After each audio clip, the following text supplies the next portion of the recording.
жижиг бөмбөгтэй гарын дасгалууд.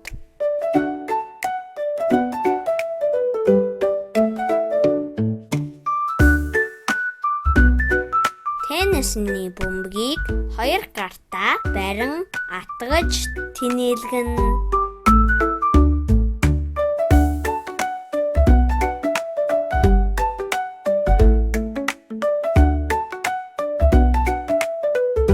Теннисний бөмбөгийг хоёр гарын алганд барин гараар өрөх хөдөлгөөн хийн.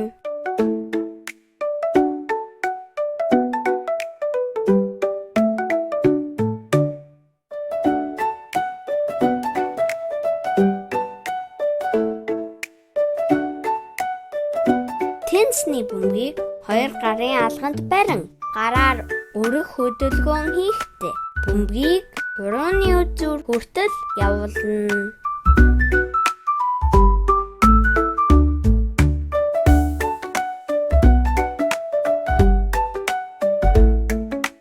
Сайн байна хүүхдүүд ээ. Биднийг дагаад дасгалаа сайн хийгээрэй.